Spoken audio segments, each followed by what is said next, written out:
D2 New York, a Good Karma Brands radio station. Michael K. is on the radio today, and he ain't afraid to say what he's thinking. It's the Michael K. Show on 880 ESPN Radio. And a good afternoon, everybody. This is indeed the Michael K. Show. We thank you for joining us on this Tuesday, February 3rd, 2026. It's actually not too bad outside. I looked at the thermometer on the car, and it was 32 degrees, so I'll take that. Maybe the snow will start melting. I'll tell you what. So I sit down here in the studio, and if you just listen to Bart and Carlin, right before the show ended, Chris Carlin spilled an entire cup of coffee on the console. And it smells like El Exagente's house in here right now. It stinks of coffee. It really does. It's unbelievable. And I blame Chris because of that. I really do. I blame him. What kind of animal does stuff like that?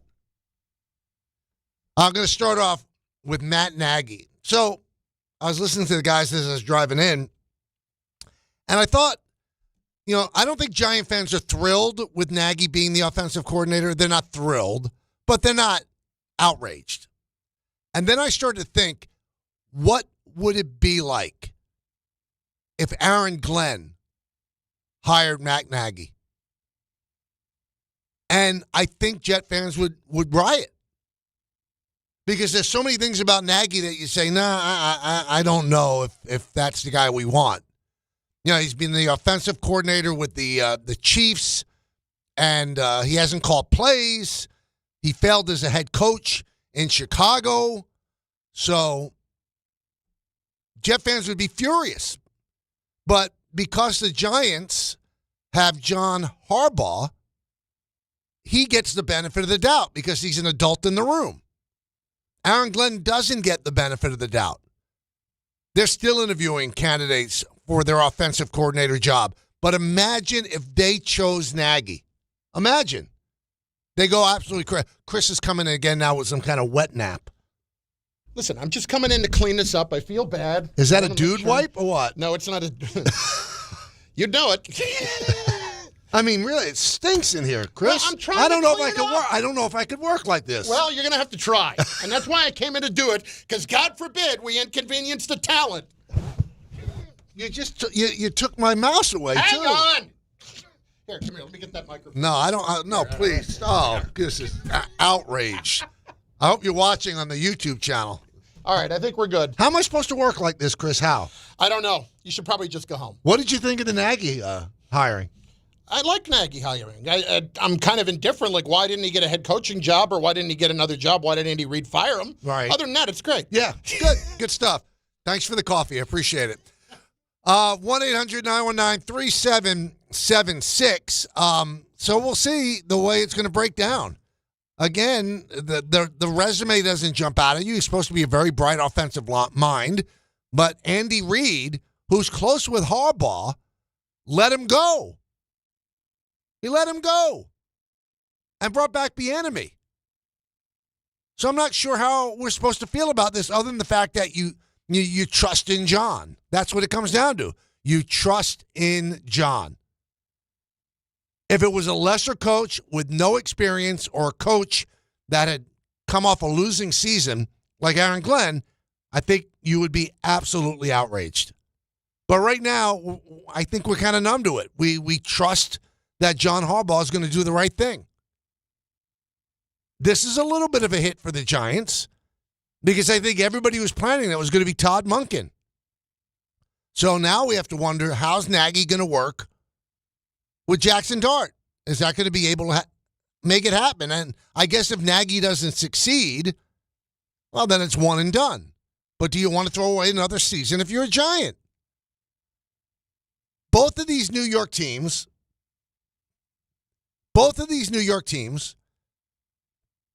have taken the joy of football away from a generation of fans. I mean, we enjoy football watching other teams. We watch other teams and go, why can't our teams play like that? You know, the dynamic offensive sets, and you watch one McVay coaches and Reed coaches and Shanahan and Liam Cohen. You look at them and you go, that's a different sport than what we watch. So I think we've become numb to it. We really have. We'll see if it works. We'll see if it works. So we got a lot of stuff that we're going to hit on today. We're going to talk with Frank Isola at 1:30. So that should be fun about all the things going on with the James Harden rumors and the latest on Antetokounmpo. The trade deadline is Thursday. Also, in the second hour of the show yesterday, we got a chance to talk to Aaron Boone. And I thought Aaron was very forthright. You know, he gave you what Aaron Boone usually gives you, which is, you know, optimism, but he also showed some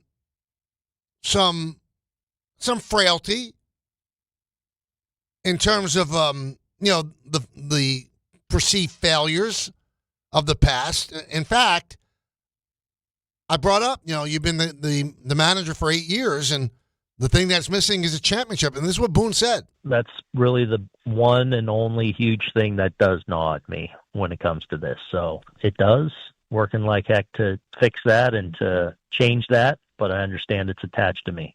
And it is attached to him, and a lot of people want to blame him for the fact they haven't won a championship since 2009. But just remember one thing. They won in 2009, and then Girardi was a manager for 8 more years after that. Then Boone came, and he's taken the team to 2 American League Championship Series and lost with the opportunity to go to the World Series. And then he took them to another American League Championship Series and won, and went to the World Series and lost. And I think that what rankles fans is that their definition of a successful manager might differ from the sports definition of a successful manager. Because just roughly, the only teams that have done better over the 8 years that Boone's been the manager are the Dodgers and the Astros. And they've also won championships. And the Dodgers have won 2 in a row, going for 3 in a row. And I don't blame people that gauge success by World Series titles, because many of the fans that the Yankees have lived through the glory years of 96, 98, 99, 2000. Then they went to the World Series in 01 and 03. I mean, it was a part of being a Yankee fan. And those people, let's say they had kids, that's what they raised their kids to expect as well. And there are men and women of a certain age that grew up with George Steinbrenner as the owner, and he came right out and said it. Bottom line is, World Series are bust. If we don't win a World Series, we're failures. We failed. And that's been accentuated by Derek Jeter and then parroted by Aaron Judge. Every time they don't win, they go, well, we failed. I look at it differently. I say it's a huge disappointment, especially with a team with a high payroll, and you've got arguably the best player in baseball on the team, and you have not been able to secure that title. So I don't fight with fans that say, well, why isn't this happening? I fight with fans that go, well, they should spend whatever it takes to get it done. Well, the Dodgers are spending a lot of money, and it didn't get done until the last 2 years, and they had some fortune on their side too, especially last year. There were 3 times they should have lost that World Series, but they didn't. They give the Blue Jays credit. They were amazing. Amazing. And they should have won. I think they were the better team. But the Yankees didn't get it done. So do I look at 2024 and say, well, that's a failure? No, I think that's folly to think like that. You know what failure is? Last year for the Yankees, if they had lost to the Red Sox, that's failure in the first round. The fact that they lost to the Blue Jays in the division round, you know what? I wouldn't argue with you if you said that was failure. Yeah, that's a failed season, especially following an American League pennant. So you can't get out of the second round of the playoffs. That's failure. I'll buy that. I can't buy that 2024 is a failure. Can't. Disappointment you didn't finish the job, but going to the World Series and being one of the last 2 teams standing, that's not a failure. You know what's a failure? Last year's Met team was a failure. $340 million payroll. They didn't even make the playoffs. They lost the playoff spot to the Cincinnati Reds. That's a failure. There's no other way to look at it. But again, I can't fight with all of you about your perception of a successful season and a failed season. It's each individual's thought. But I've said this before, and I'll say it again. If the Yankee organization thought it was an abject failure when they didn't win a World Series, then they would not keep Boone. I think they see the value in Boone, how he bonds with the team, how he's a good representative of the organization with the constant meeting with the media. He puts a good forward face on what they try to do as an organization. If they thought, like some do, that not winning a championship is a failure, he'd be fired. He's not fired. He's about to start his 9th year. They look at what he does and they go, you know what? He's done a great job. Yankee fans think he's done an awful job. A lot. I'm not saying all of them. A lot of Yankee fans, at least the ones that call in, they think it's a failure.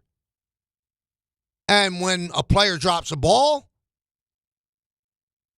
or a guy gets thrown out, or a guy gets strikes out, or a pitcher comes in and doesn't do the job, you blame it on Boone rather than blaming it on the player. Again, it's all the way you look at it. It's all the way you look at it. And one other thing about, when you root for the New York Yankees, you root for the brand. And the brand is championship. They've won more championships than any professional sports team in North America. 27 of them. But they've been stuck on 27 for a while. That's why I don't fight anymore. In terms of if you're unhappy, you are what you are.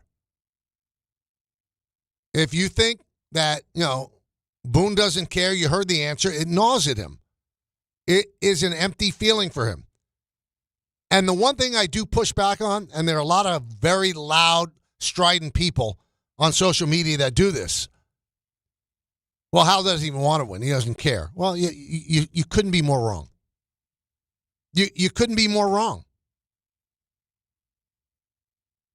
Because if he didn't care, he could spend $100 million less. And that would be $100 million more profit if he didn't care. Well, all he cares about is going to the postseason. Okay, I'll fight you on that too. You can get to the postseason on a $250 million payroll, not $330. And if he was at $250, that would be $80 million more profit. And on top of that, all the taxes that he pays on the money that goes over the 304. So you're wrong. Now, if you say, well, he has too much trust in Brian, his judgment's not great. Oh, okay. I guess you can argue about that. But to say he doesn't care, you couldn't be more, you're making stuff up. When you talk to Aaron Boone, and I talked to him privately and I talked to him on the air, this is their mission. This is all they care about, is to build a team to win a championship. They are obsessed with it. Obsessed with it. And I know there's probably people fighting to get on the line right now. Well, then why don't they spend $400 million? Because there's fiscal sanity, too. Because if $330 million is not enough to build a championship team, then you're not allocating the funds the right way. You're just not. And although Brian Cashman has pushed back that he said, I've never said the postseason is a crapshoot, the owner has. Billy Beane, who Brian Cashman is very close with, also calls it a crapshoot. So, listen, I think that you could build a better mousetrap, a team that hits home runs and doesn't strike out as much. That would be my ideal. And I think that team would do better in the postseason. But they've locked themselves up into some players. Stanton's going to hit home runs. He's going to strike out a lot. Judge is otherworldly, but he does strike out a lot. They would love to have players that make more contact, but they also want to hit home runs. So I think that's what bites them sometimes in the postseason against better pitching. They've got guys that don't expertly put the ball in play. That would be my critique in terms of like crapshoot. You could make it less of a crapshoot if you've got guys that have that propensity to put bat to ball. 1-800-919-3776. Let's go to the phones. Let's see what you're thinking. Let's see what you're talking about. And we'll start off with John in Bayshore. Johnny. Hello, Michael. Great show. Thank you. The question I have for you is, if Nagy was the offensive coordinator for the Kansas City, but he never called the plays, why are the Giants hiring him, and what he's going to be used for? Well, it's a good question, and it's a question that everybody has. Now, an offensive coordinator, although if he doesn't call the plays, still has a lot of say in designing the offense, the shape of the offense, the shape of the routes and stuff like that, getting people ready to play. But Andy Reid is one of the great offensive geniuses in the history of the NFL. He's going to call the plays. And he did that with Eric Bieniemy, too. And it makes sense. And it also makes sense to me why Aaron Glenn wants to call the plays. His area of expertise is defense, so let him call the plays. That's why Wink Martindale said, I'm out. I'm not coming here unless I call the plays. So we don't know if he could call plays. But I'm sure that John Harbaugh spoke to Reid because they are close. And Reid said, yeah, he can call plays, but I'm not going to have him call plays ahead of me. Now, Harbaugh is not an offensive genius, not considered his strength. So he's going to let Matt Nagy call the plays, and I guess we'll all find out together whether or not he could do it. But I'm sure that Harbaugh did his due diligence. I'm sure he did. Let's go to Greg in the truck. Greg. Michael, how are you, sir? I'm good, Greg. How you doing? I'm doing all right. Before I get to my Giants point, I want to wish you a happy belated birthday. Thanks. And to quote the great Michael Kay, may you live for as long as you want, but never have to want as long as you live. Thank you very much, Greg. I appreciate it. Of course. I'm indifferent on the Matt Nagy hiring, seeing as Harbaugh is obviously not going to call the offensive or the defensive plays. Nagy wasn't my top choice, but it's not like he's an awful choice. I guess we'll see how it goes, seeing as how the offense looked in Kansas City under him. But then again, how Kansas City was built last year wasn't really the best wide receiving room, but we'll see how he is with the Giants. See, that's a great point that you bring up, Greg. You can't blame Nagy for what the GM of Kansas City did or didn't do, Will Veach. You can't. You know, he had an old tight end room. They weren't a great team. They were old, and they also suffered terrible injuries. And even before they suffered the injuries, they weren't a dynamic offense. So that's more of a GM problem than anything with the problems they had. But Andy Reid did let him go. Now, there are considered great offensive minds that got head coaching jobs. Like LaFleur did not call the plays in L.A. McVay does. So when you have a McVay or you have a Cohen, those guys are going to call the plays. That's all there is to it. Doesn't mean that the offensive coordinator can't. Now, Nagy was 4 years with Andy Reid, and they won a Super Bowl during that time. So obviously he knows his stuff. Let's see if it translates into getting it done. He didn't get it done with Trubisky with the Bears when he was the head coach. But again, there's a firewall between the head coach and our offensive coordinator if they're not calling the plays. 1-800-919-3776. Let's go to Javier in Port St. Lucie. Hey, Mike. Good afternoon. Hope all is well. How you doing? Happy I'm New good. Year. Thank you. Same to you. Thank you, sir.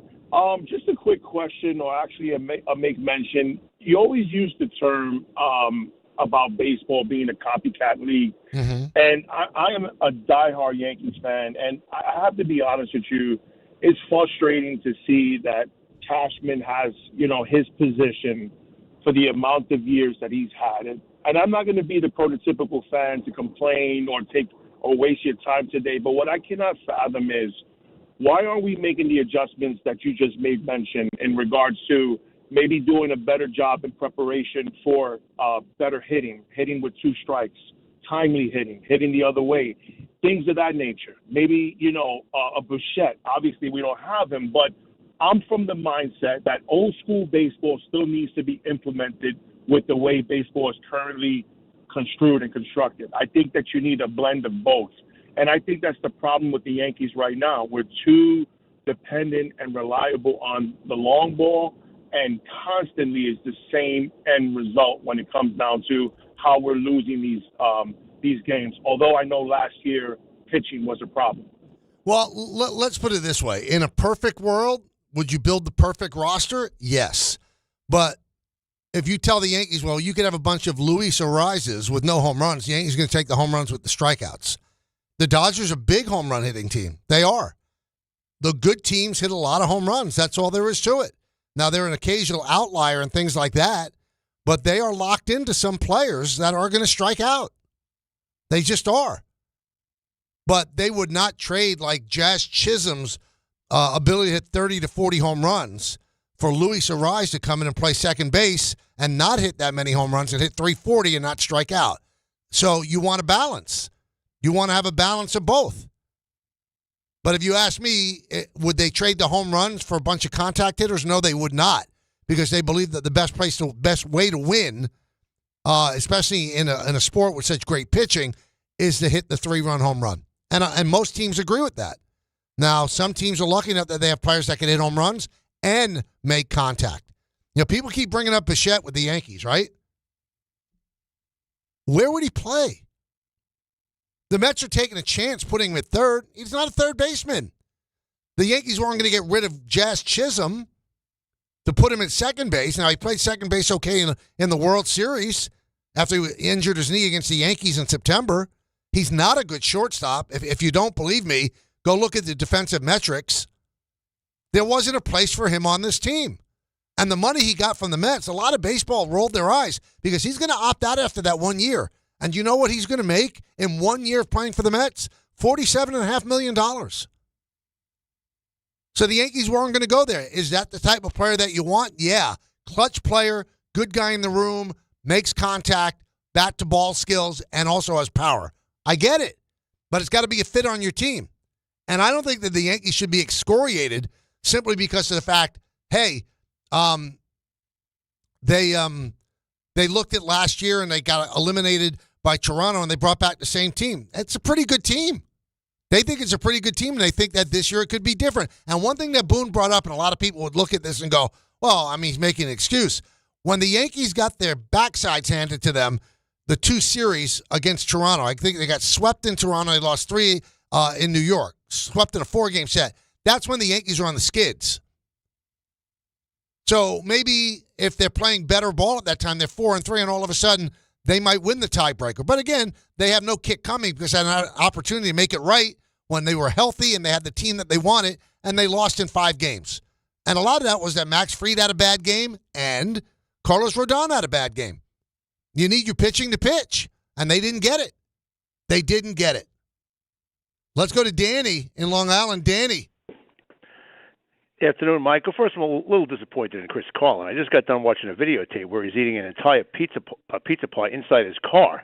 Doesn't drop a crumb. Yet he can't control a cup of coffee at a desk. Very, very, very weak. Indeed. Well, I think you know, Danny, the guy is an expert eater. Maybe he's not a great drinker.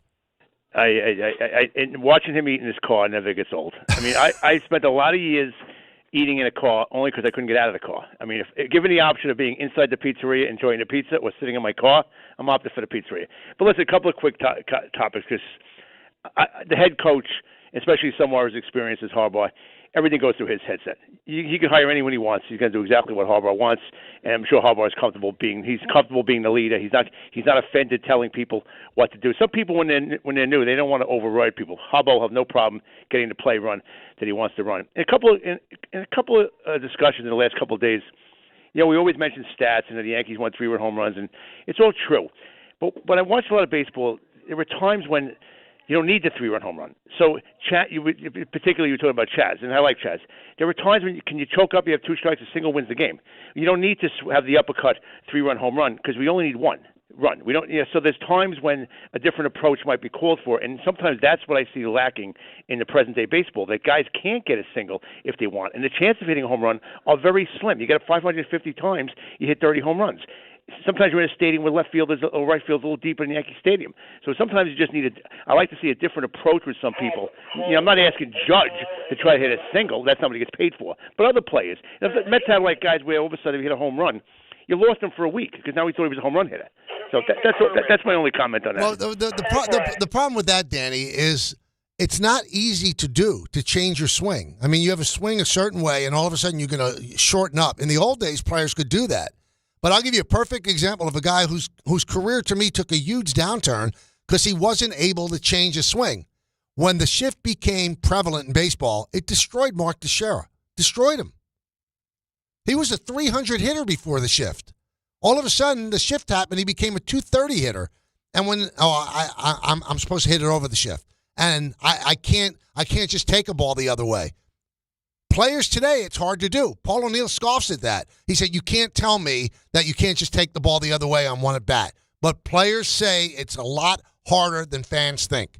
So if you sign up for players that are going to hit 30, 40 home runs, expecting them to shorten up and choke up and punch a single through the middle to score a run, they're not able to do it. It's not that easily done. It takes a very special talent to be able to do that. Speaking of a very special talent, Frank Isola, very special talent. A lot of stuff going on in basketball. This guy knows the game. We will talk to him in just a moment when we return on the K Show right here on ESPN New York. Tuesday with Don, Hunt, and Rosenberg. Do you like the Giants' hire of Matt Nagy as offensive coordinator? The Giants could easily be one of those worst of first type teams. They could do it. Like, I'm a big believer in Jackson Dart. I think Jackson Dart can be a player. The Giants have a lot of pieces. Will the Knicks make a move before the trade deadline, even if it's not Giannis? Don, Hunt, and Rosenberg today at 3 on ESPN New York and streaming live on YouTube.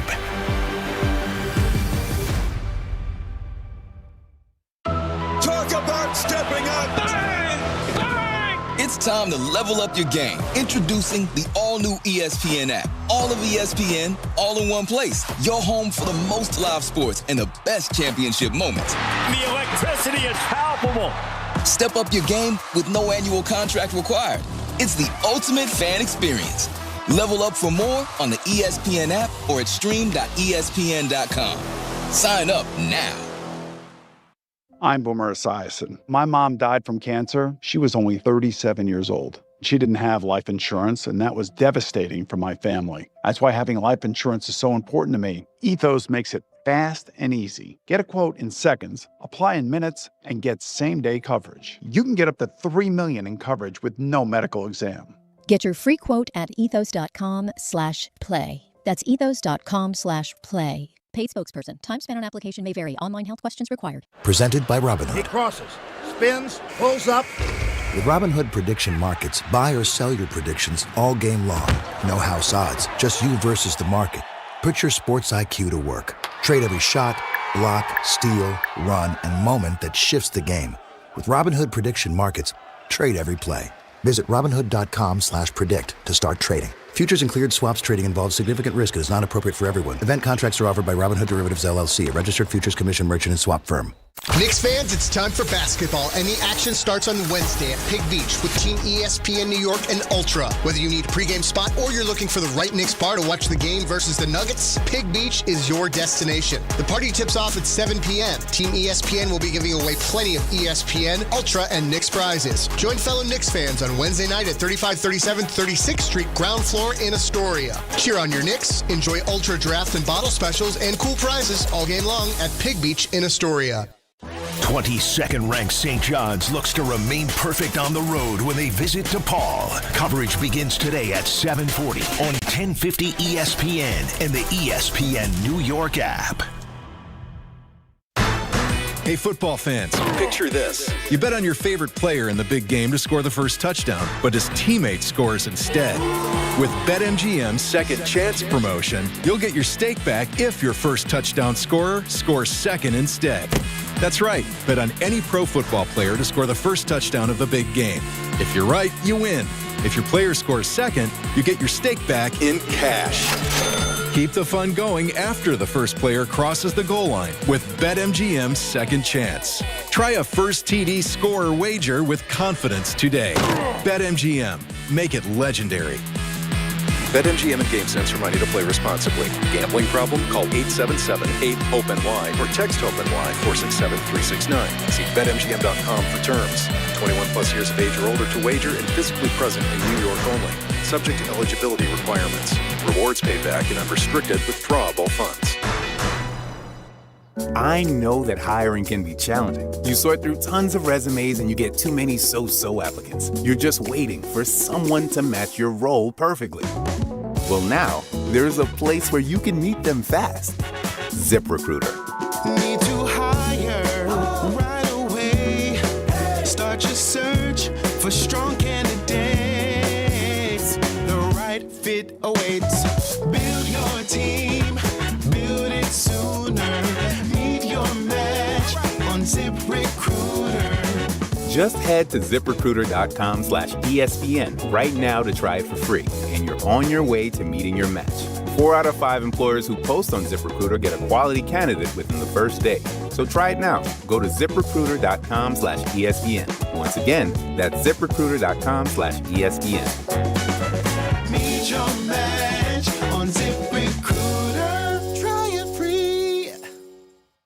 We all hear the radio ads about the IRS. They tell you to be afraid, to be scared, and they try to frighten you into calling. I'm not here to do that. Tax Relief Advocates is different. TRA is here to tell you that if you owe money to the IRS, whether it's $5,000, $50,000, or $500,000, we have a solution. It doesn't matter if you're sitting in your car, at work, or with your kids. No matter where you are, call now. 800-575-6759. Don't lose hope. TRA can eliminate or reduce what you owe to the IRS. Generous programs are now available that can give you a fresh start. Our passion is taxes and helping individuals fix their IRS problems. We have over 1,000 5-star reviews on Google and an A+ with the Better Business Bureau. You don't need to be afraid of the IRS any longer. End your tax nightmare today by visiting us online at TRA.com or call 800-575-6759. That's 800-575-6759. Tax Relief Advocates. Real solutions for real people. I love talking to this guy. Love this guy. Known him, maybe over 40, not over 40 years, but close to 40 years. And that's Frank Isola. Has his own basketball show on SiriusXM in the morning. You could see him on the Yes Network on the Net Games. Also on the Mothership ESPN. On PTI, the whole deal. So there you go. There's a PTI. What am I talking about? What is it, Ray? PTI's canceled, right? No, Around the Horn is canceled, which is what he well, was. He's on PTI, too. Yeah. Yeah, he fills in for the guys on PTI. Anyway, he's on the show right now. Hello, Frank Isola. How you doing?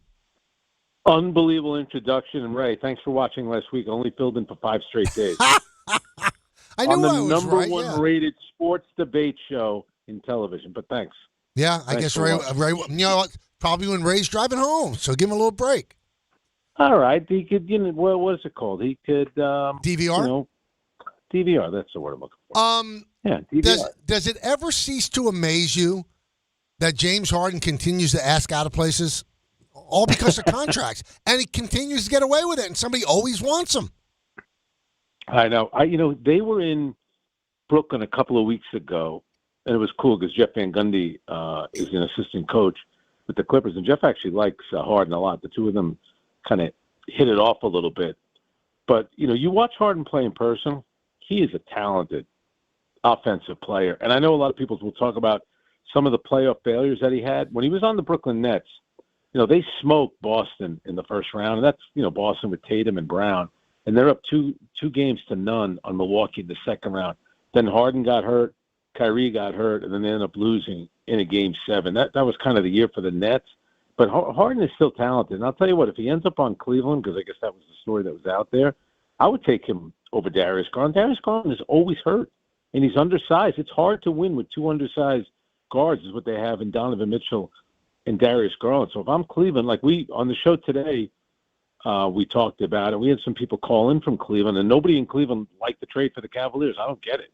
I mean, I understand what you're saying about Harden always asking out, but he's got probably 2 more solid years left. He would help Cleveland. He would make them a better team, which is why they're in this to begin with. It does make you question the mindset, though, Frank, in that the Clippers are playing so well now. I don't know if they're going to even make the play-in, but much better than they did at the beginning of the year, starting to gel and coalesce. And, the fact that he wants more money for 2 more years, and they said, no, we don't want to have – you want to have the cap clear in 2027. And then he just says, well, I'm out. I mean, does he care about winning at all? All right. So I think, so to your point, they started out 6-21. Right.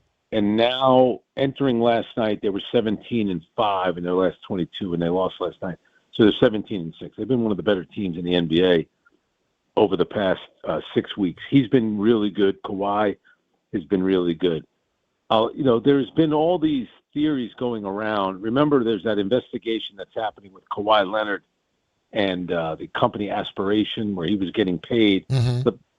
It's been alleged that they were circumventing the salary cap by paying Kawhi Leonard money that he represents, as a spokesman for this company Aspiration. So there's a theory out there that maybe Kawhi could get maybe some type of suspension, and maybe that's why James Harden wants out. Maybe they see this thing is going to take a dramatic turn. So maybe even, the Clippers would be open to trading James Harden and hoping that they can get a younger player back. That's one of the theories that is out there. We'll see what happens. I think all this stuff will probably come down with any kind of suspension for the owner, the GM, or the player. Probably be after the All-Star game, because the All-Star game is at the Intuit Dome where the Clippers play. So all that could be in play with Harden asking for more money. And remember, if the Cavaliers wanted him, it's a weird thing with the CBA. He doesn't have a no-trade clause, but in theory he does because of his contract. He would lose his bird rights, so he gets to veto any kind of trade. Right. So James Harden is only going to get traded if a team agrees to give him that money that he's looking for, which I guess is like 2 years, $80 million, or whatever the heck it might be. See, it's interesting you brought up the Kawhi stuff. Why would Kawhi be suspended? Shouldn't that all be on Ballmer? They're the ones that circumvented the cap. Now, he was the beneficiary of it, but did he do anything wrong? It was the owner who did something wrong. I agree with you. I'd have to look up the whole thing that happened with Joe Smith and the Minnesota Timberwolves when they got penalized for basically negotiating with him when they weren't allowed to negotiate with him. I think something happened with his contract. It might have even been voided. I don't think that's going to happen. The one thing about the league with Steve Ballmer, they really like Steve Ballmer a lot because he takes over the Clippers. He uses all of his own money to build a brand new arena. He's invested a ton of money into the team. They supposedly have maybe the nicest practice facility in the league. They go all out for everything. He's one of the richest owners. I think he's the richest professional sports owner. I think that might be in the world. So, of course, the NBA would want a guy like that in the league. So I don't think it's going to be anything where he'll be forced to sell the team. But I do agree with you. I mean, for me, like, if I'm the player, I'm saying, well, I don't know. The guy just kept sending me money. What was I supposed to do, turn it down? Right. It seems like he would, he could almost plead ignorance in that whole situation. But I do agree with you. I think the team should be penalized in terms of draft picks, even though they traded most of them in the Shai Gilgeous-Alexander, Paul George deal, and maybe, somebody else, maybe Lawrence Frank, who just signed an extension, maybe he would face some kind of suspension. All right, let's talk about Giannis. Obviously, that's the story of the week with the trade deadline approaching on the 5th. I've been hearing, we had on Brian Windhorst, he doesn't think that the Knicks are even trying all that hard. They don't want to break up the team. They like the team the way it is. Do you believe, from what you're hearing, Frank, that he will be dealt?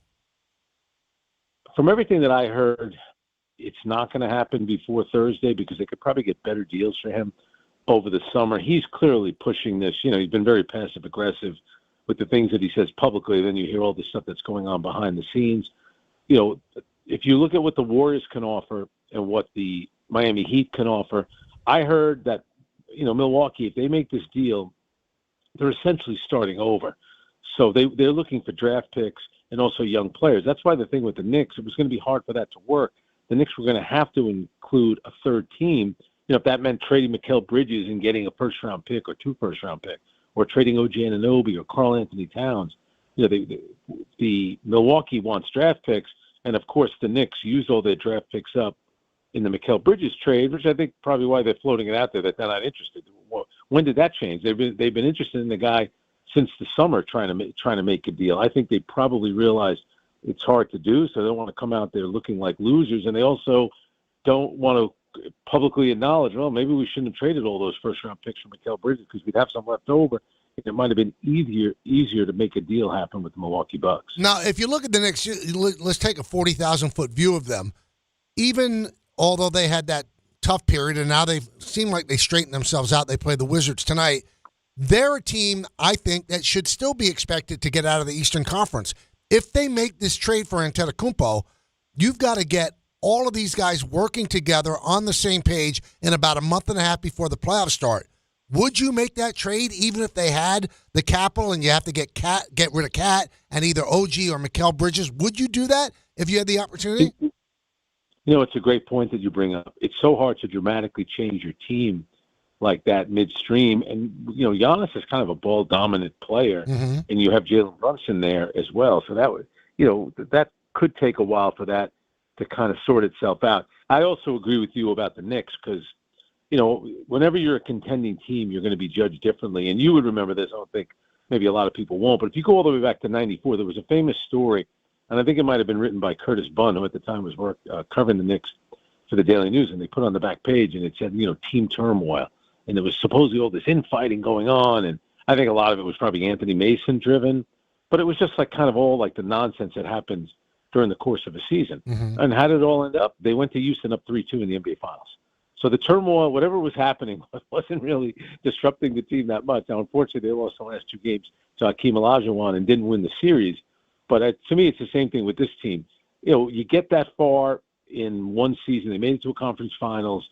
You make a coaching change. There's a lot of pressure now on the team. And just trying to navigate that 82-game regular season isn't easy. Look at even Oklahoma City. When the season started, we were talking on our show, maybe look at the 74 wins. Right. Forget about the 72-win Bulls. They'll pass the 73-win Golden State Warriors, and then they've hit kind of a rough patch here as well, and they were the finalists. Obviously, Indiana is done because of Tyrese Halliburton, and then, you look at Minnesota, which has, kind of struggled a little bit. I think when you go that deep into the playoffs, sometimes the next year knowing what it takes just to get back to that point, sometimes that mental hurdle is a lot. I'm still not that worried about the Knicks, especially the way the Eastern Conference is right now. Yeah, I would agree.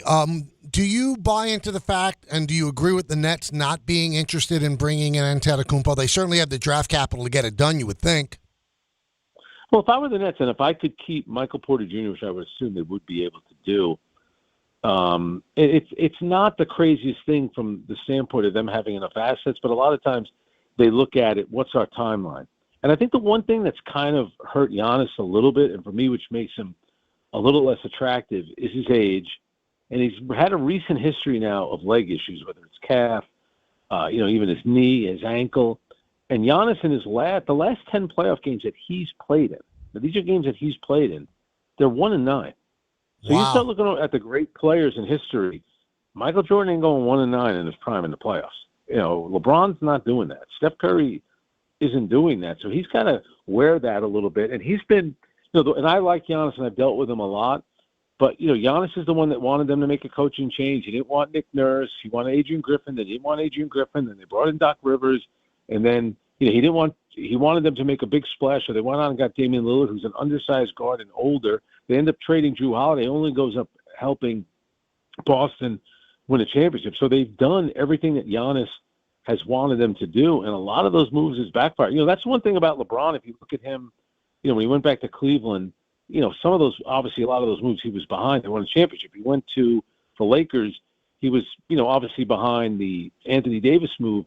They've won a championship. So, yeah, some of these high-maintenance stars, they're bossing the GM around a little bit, but LeBron delivered a lot of times. Giannis, yes, he did win that one title, but a lot of these moves that he's kind of initiated haven't worked out, and now you look at Milwaukee, they're kind of a franchise going nowhere, and he doesn't want to be there anymore. All right, so we'll finish up with LeBron. We just saw him at the Garden. Now, he's not the LeBron when he was 30 years old, but, man, if you forgot about the fact that he's 41, he's still a pretty good player. Do you think this is his last year, or will he play somewhere else? And would he play for the Knicks and play for less money just to try to win a championship with the Knicks? Yeah, I think he's going to play one more year. I think he wants kind of that retirement tour. I think he's throwing it out there. There's already this talk that he would take less to play with the Lakers, which is really the only way they could keep him, because they want to keep Austin Reeves. The word is that he loves it out there in L.A. I would think that Cleveland would be in play.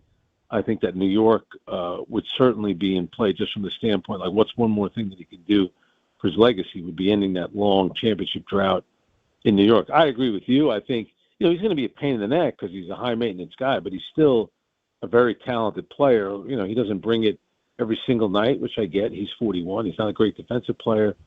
anymore, which I get. But I think he's going to want to play one more year. It's funny with him, like he's really the first superstar of the social media era.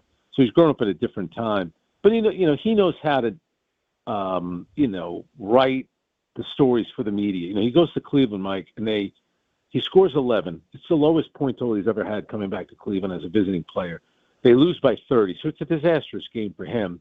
And then he knows how to, create the narrative, because he made a big deal after the game about that his mom was at the game, and I kept thinking about it. My mom is there, so she's watching her son and her grandson play, and I'm like blown away by that. And all the media ate that up, and I'm thinking, yeah, that was the case last year. His son was on the team. Right. It's not really a new story. It's a fascinating story. It's really cool. I'm sure it's cool for Gloria James that she gets to see her son and her grandson play in a game in Cleveland, but that happened already. So he knows how to, whenever he has a poor game, he kind of shifts the focus onto something else. He's an expert at it. I'm looking forward tonight. He'll be in Brooklyn to play the Nets. They've had 4 days in New York. I would think after the way they performed in the second half against the Knicks, they're looking to end this trip on a high note. You know what's interesting about the Lakers? When they finish tonight's game, they will have played 29 road games, 20 home games. Wow. They have to make up 9 home games. And when the Grammy Awards are in your building, and it happened to the Knicks, a couple of decades ago, you got to be out of the building for 2 weeks. So that could really mess up a team. But they get to make up 9 home. I don't think they're going to win. I don't even see them winning 2 playoff rounds to get to a conference finals. But their schedule is going to become a lot more favorable for them in the second half of the season. I understand having to shut down the building. I mean, Billie Eilish and Lady Gaga and Bad Bunny, they need their time to get ready, man. They do. I understand that. Hey, more important than that, Charlie XCX, who's a singer from London, she has a popular song. I had to play it. Somebody had to play it for me. I said, I know that song. She was at the Sundance Film Festival, right? And she took a picture of herself in a restaurant bar, and I was on the TV in the background. I saw that, and I think she's a big Isola fan, from what I heard. 100%. Yeah. And she's a lovely looking woman, so I was kind of excited. Who knew that Charlie XCX was a big PTI fan when I fell in? But now I'm excited about it. And you know what? If she ended up marrying you, Charlie Isola almost sounds like XCS, so it would work. It would actually work. It would actually work. Plus, I like it. I go to London a lot, so I wouldn't mind. We could go to both places. London is one of my few places other than the United States that I actually like. It's like United States light. Well, I remember you were going over there to do I remember listening to you talk about it on radio. I think you were going over for like a day, calling the game and then coming home. Yeah, right? yeah, but I've been there with my wife for 5 days. I love London. I really do. It's a very cosmopolitan city. It's got great restaurants. It's really cool. Really cool. Oh, maybe you and I will go together, catch a soccer game.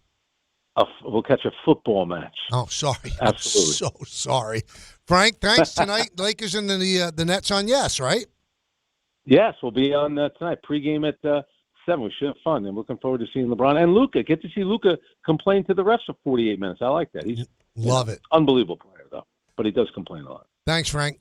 Talk to you soon. Thanks, Mike. I'll see you. All right, so Lakers and the Nets tonight, Barclays Center, and that game will be on Yes. We come back, start taking your phone calls. We got a lot of time to do it, so let's settle in. You become the co-host. It's the K Show. We are rolling until 3 o'clock. At that time, Don Hahn and Rosenberg on ESPN New York.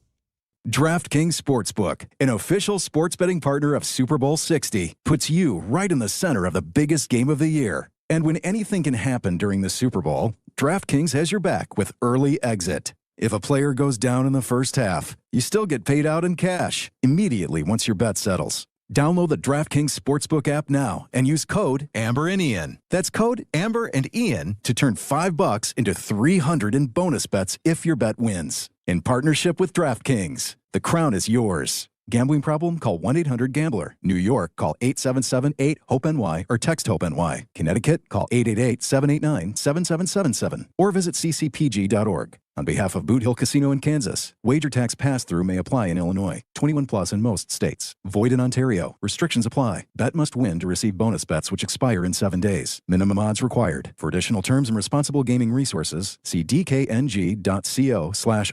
Limited time offer. More people trust their hearts to New York Presbyterian than any other hospital in New York. It's because New York Presbyterian has the most experienced cardiovascular doctors, treating a full range of heart conditions, from heart failure to valve repair, with the most advanced treatments. Find a doctor at nyp.org/heart. New York Presbyterian. New York Presbyterian Hospital, based on U.S. News & World Report 2025 to 2026 cardiology, heart, and vascular surgery rankings. At Uline, the prevailing opinion is, if you don't live it, you don't believe it. The people at Uline believe in hard work, and they live it by being there 24/7 to answer your call, having 41,000 items in stock, and offering same-day shipping from 12 locations across North America. Business owners, sellers, buyers, shippers, and packers believe it. Uline is the hard-working, dependable source for your shipping and industrial supplies. Visit uline.com. 22nd ranked St. John's looks to remain perfect on the road when they visit DePaul. Coverage begins today at 7:40 on 1050 ESPN and the ESPN New York app. If you've been injured on a construction site, then you need a lawyer who knows New York's unique labor laws. At the Parisman Firm, they have decades of experience handling construction accident cases and a proven track record of delivering huge results. Their team has already recovered nearly $1 billion for hardworking New Yorkers. From scaffold accidents to slip and falls and equipment failures, they've got your back. Call the Parisman Firm now at 718-WORKERS. That's right, 718-WORKERS, because your case is their cause. Get the justice you deserve today. Benjamin Franklin, sir, I've just received news. Speak. They're multiplying you. Multiplying me? Yes, many times. Multiple Benjamins? Shall I stop it? No. Multiply your Benjamins with New York Lottery's Extra Multiplier Scratch-Off games. Play for the chance to multiply your winnings up to 100 times. Prizes up to $3 million. I've won! I've multiplied myself! We won! Please play responsibly. Must be 18 plus. Gambling problem? Call 1-877-8-HOPE-NY or text HOPE-NY. When it comes to meat and seafood, selection matters, and no one beats Wild Fork Foods. To everyday essentials, to high-quality steaks, to seafood and more, every product is blast frozen to lock in peak flavor and freshness, so you get restaurant-quality meats at home for amazing prices. Shop in person at 7 locations across Long Island and New Jersey, or you can order online for same-day delivery. It's easy, it's convenient, and the prices are wild. WildForkFoods.com.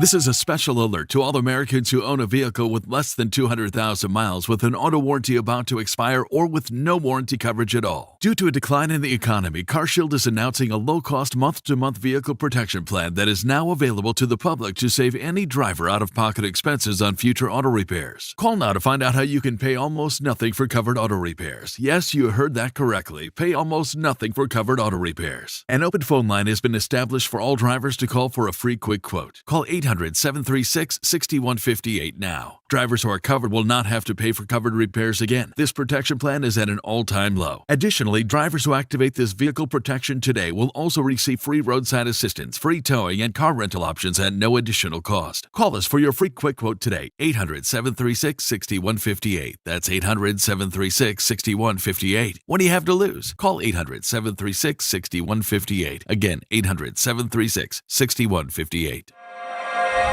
In the city that never sleeps and never stops talking sports, ESPN New York is always on. Now you can live and breathe everything New York sports wherever you are. On your radio dial, on the ESPN New York app, and streaming live on YouTube. However you watch or listen, ESPN New York is always on for you. Hear us, stream us, watch us. This is ESPN New York. Well, Game Time is brought to you by Tullamore Dew Irish Whiskey, because when it's game time, it's Tully time. 7 p.m., the Knicks are in D.C. to play the Wizards. Coverage begins at 6:30 on 880 ESPN. 7 p.m., the Devils host the Blue Jackets at the Prudential Center. Don LaGreca will be on the call. 7:30, the Nets host the Lakers at Barclays Center. You can watch that game on 7:30, the Islanders host the Penguins at UBS Arena. And at 8 p.m., St. John's Red Storm are in Chicago to play the DePaul Blue Demons. Coverage begins at 7:40 p.m., and that'll be on 1050 ESPN. A bacchanal of sports, might I say. Tullamore Dew, the original triple distilled, triple blended, triple cask matured Irish whiskey. Be sure to grab a Tullamore Dew. Try the new Tullamore Dew Honey during today's action. Glass up to enjoying Tullamore Dew responsibly. All right, so there's a trade in the NBA. The Memphis Grizzlies are trading star forward Jaren Jackson Jr., John Conchar, Jock Landau, and Vince Williams Jr. to the Jazz for Walter Clayton Jr., Kyle Anderson, Taylor Hendricks, Georges Niang, I think I'm saying that right, and 3 future first-round picks, sources tell Shams Charania of ESPN. So Utah's closing in on getting good again. They're being very deliberate, and now they use a lot of the draft capital that they have gotten and the trades that they've made, and now they bring in a guy like Jackson, who's a really, really good player. So interesting move there by Utah as they start to piece it together to make it work. Knicks fans, join Bart Scott and Chris Carlin for a special Knicks watch party. That's on Thursday, February 19th at Tara Moore, 150 West 30th Street, starting at 7 p.m. Watch the Knicks take on Detroit in a huge Eastern Conference matchup with Wild Turkey bourbon specials, great prizes, and awesome vibes all night. You'll also have chances to win Knicks tickets and enter Wild Turkey Bourbon's ultimate New York game day experience this April. So join Bart and Carlin at Taramore. That's Thursday, February 19th. Tip-off is at 7:30. Should be a great game. Brought to you by Wild Turkey Bourbon. When you know it's right, don't change a damn thing. Must be 21 or over. Enjoy Wild Turkey responsibly. So there's been a lot of criticism about Roger Goodell addressing what's going on with Steve Tisch and his involvement in the Epstein files. I'll tell you my thought on that, and I think that some of the criticism is actually unwarranted. Yeah, I'm actually going to take the side of big bad Roger Goodell. So stay tuned for that. Might be the only time I do it. Hey, maybe last call for football, but FanDuel giving you a daily profit boost every single day leading up to the big game. Today's 30% profit boost is on the rushing markets. Rushing yards over under, alt rushing yards, and most rushing yards. Now, will Kenneth Walker III hit the over on rushing yards? How much will Drake May have to use his legs? All you have to do is opt in each day and place an eligible bet to use that day's profit boost. Play your game with FanDuel, an official sportsbook partner of Super Bowl 60, 21 plus and physically present in New York, opt-in required. Bonus issued as non-withdrawable profit boost tokens. Restrictions apply, including any token expiration and max wager amount. See terms at sportsbook.fanduel.com. For help with a gambling problem, call 1-877-8-HOPE-NY or text HOPE-NY 467-369. Tuesday with Don, Hunt, and Rosenberg. Do you like the Giants' hire of Matt Nagy as offensive coordinator? The Giants could easily be one of those worst of first type teams. They could do it. Like, I'm a big believer in Jackson Dart. I think Jackson Dart can be a player. The Giants have a lot of pieces. Will the Knicks make a move before the trade deadline, even if it's not Giannis? Don, Hunt, and Rosenberg today at 3 on ESPN New York and streaming live on YouTube.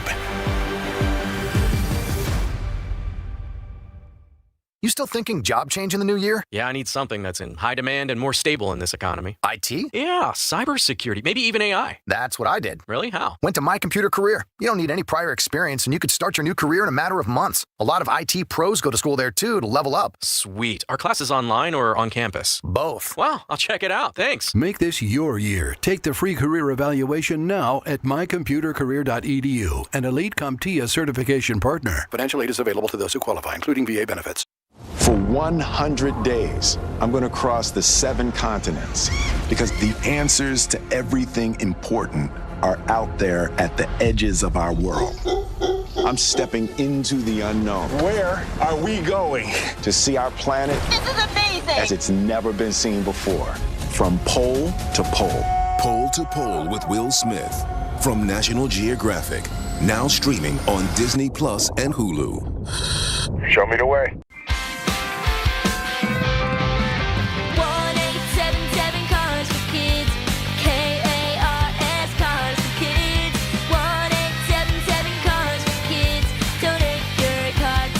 Call 1-877-CARS for Kids to reach a friendly live agent. Donation's super easy, and your car can be picked up as soon as tomorrow. Call us now, 1-877-CARS-FOR-KIDS. Donate your car today. Did you know you can donate real estate too? 22nd ranked St. John's looks to remain perfect on the road when they visit DePaul. Coverage begins today at 7:40 on 1050 ESPN and the ESPN New York app. Finding great candidates to hire can be like, well, trying to find a needle in a haystack. Sure, you can post your job to some job board, but then all you can do is hope the right person comes along, which is why you should try ZipRecruiter for free at ZipRecruiter.com/ESPN. ZipRecruiter doesn't depend on candidates finding you. It finds them for you. Its powerful technology identifies people with the right experience and actively invites them to apply to your job. You get qualified candidates fast. So while other companies might deliver a lot of hay, ZipRecruiter finds you what you're looking for. The needle in the haystack. See why 4 out of 5 employers who post a job on ZipRecruiter get a quality candidate within the first day. ZipRecruiter, the smartest way to hire. And right now, you can try ZipRecruiter for free. That's right, free at ZipRecruiter.com/ESPN. That's ZipRecruiter.com/ESPN. ZipRecruiter.com/ESPN. ZipRecruiter. Hey, this is Jalen Brunson. For 3. And this is your home for New York Knicks basketball. This is 880 ESPN. WHSQ and WCBS FM HD2, New York. Hey, it's Rich Eisen for Pella Windows and Doors. Sometimes teams take a timeout to regroup and call the right play. When it comes to your home, Pella Windows and Doors always has the winning game plan. They do it every day, and that's why your neighbors trust them. Visit Pella.com/Eisen today. Right now, Pella Windows and Doors of New Jersey is offering 25% off windows and doors and 0% APR for 24 months. Some restrictions may apply. See store for details. Offer ends February 28th, 2026. Empower. Pete's back on the links with all new golf clubs and hopefully less swearing. Dang, sliced it. He worked with Empower to help him get good at money so he can be a little bad. Heads up! Oof. Talent sold separately. Guy said these were slice-proof. At least he has money for lessons. Invest well, live a little. Start today at Empower.com. Welcome back to the show. So, we talked a lot about Steve Tisch and his disturbing involvement in the Epstein files. And Roger Goodell, who has a State of the League address on the Monday of the Super Bowl, was asked about the possible discipline of Steve Tisch, one of the Giant owners. Here's what Goodell said. Hi, Roger. Last week, release of some of Jeffrey Epstein's emails indicated repeated exchanges with Giants co-owner Steve Tisch. To what extent will the NFL look further into those exchanges, and could Steve Tisch be subject to discipline under the personal conduct policy? Well, you may be getting ahead of yourself on the second part, but I would say that absolutely, we are going to look at all the facts. We're going to look at the context of those. We're going to try to understand that, and we'll look at how that falls under the policy. But I think we take one step at a time. Let's get the facts first. Well, so right away, people were criticizing Goodell. What a weak, benign statement. Well, first of all, what's he supposed to do? These things just became public. There's more files that are going to be released, and it could further implicate Tisch, or it might actually help him out. And here's another thing that people don't get. Get close to the speaker so you could hear this. Roger Goodell works for the owners. He is not some grand poobah that is sent down to earth to lord over the owners. They pay him. They are his bosses.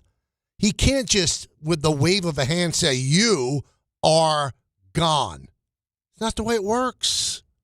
It's not the way it works. I love when commissioners are criticized for not slapping owners.